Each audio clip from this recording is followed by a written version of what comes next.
Hello. सत साई भगत जी, बंदी छोड़ सतगुरु रामपाल जी महाराज की जय हो।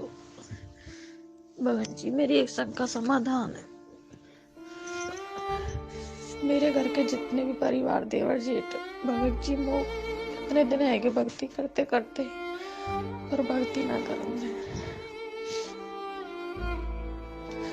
भक्ति में गुरु जी भगत जी बाधा बन रहे हैं सबरे परिवार वाले। मैं आपन के पास कई दिन तो फोन भी कर रही हूँ पर फोन आप उठा ना पा रहे, मिल भी नहीं रहे। भगत जी, मेरी शंका समाधान को कुछ निर्णय बताओ। कई दिन है भगत जी फोन करते करते आपन के पास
भगत जी, मेरी भक्ति में बाधा बन रही। भगत जी, वो कतई भी भक्ति ना करेंगे। किसी न किसी मेरे नाम खंडित करवा देना। मेरे परमात्मा वो भक्ति दान दे माने को मुने करो जन जानते परमात्मा।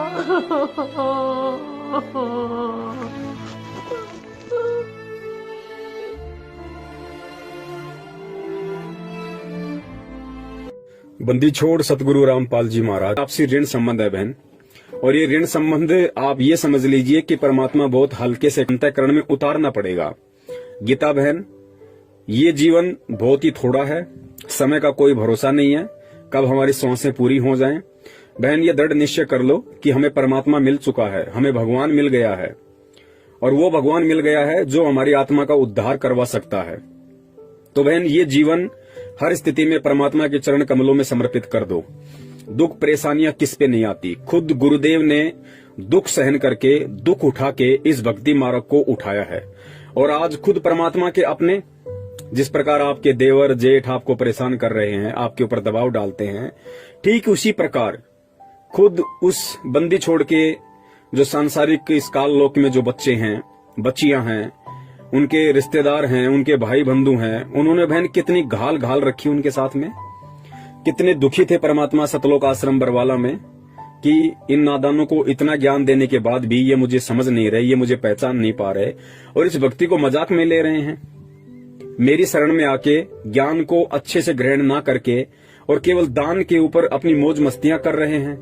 मुझे केवल एक एटीएम मशीन समझ रखा है, मुझे केवल एक चलता फिरता बैंक समझ रखा है कि जब तक हमारे पिताजी जिंदा हैं या जब तक हमारे ताऊजी जिंदा हैं, या महेंद्र जी ने सोचा कि जब तक मेरा भाई जिंदा है, सत्संग कर रहा है, संगत जुड़ रही है, तब तक पैसा आ रहा है, और पैसा आ रहा है तो हमारी मौज मस्तियां हो रही हैं, हम लोगों ने अच्छी खासी प्रॉपर्टियां बना ली हैं।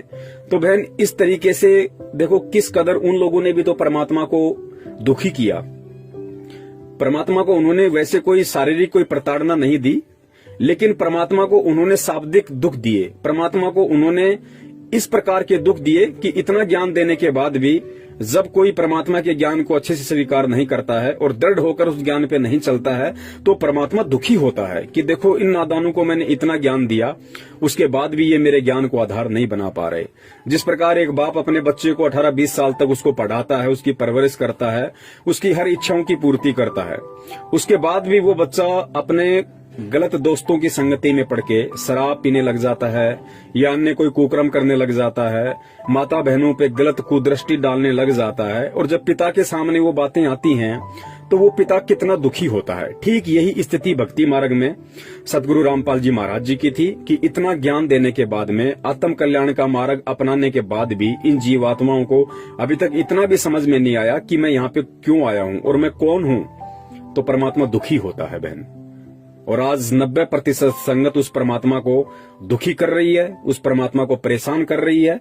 सतलोक आश्रम मैनेजमेंट हरियाणा के पीछे अंधी होकर लगकर, उनके मनवश आदेशों की पालना करके, घटिया राजनीति करके, आरक्षणबाजियां करके।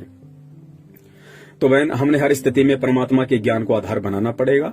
और परमात्मा ने जो कथाएं हमारे को मंसूर जी, मीराबाई की सुनाई है बहन, वो मनोरंजन के लिए वो होता है जो सहन करे, हर स्थिति को सहन करे, दुख को सहन करे, परेशानियों को सहन करे, लोगों की मार को सहन करे, लोगों की गालियों को सहन करे। किसके लिए? भक्ति के लिए, अपने आत्म कल्याण के लिए। उसको परमात्मा ने सूरवीर कहा है। तो बहन, हमने सूरवीरता का वो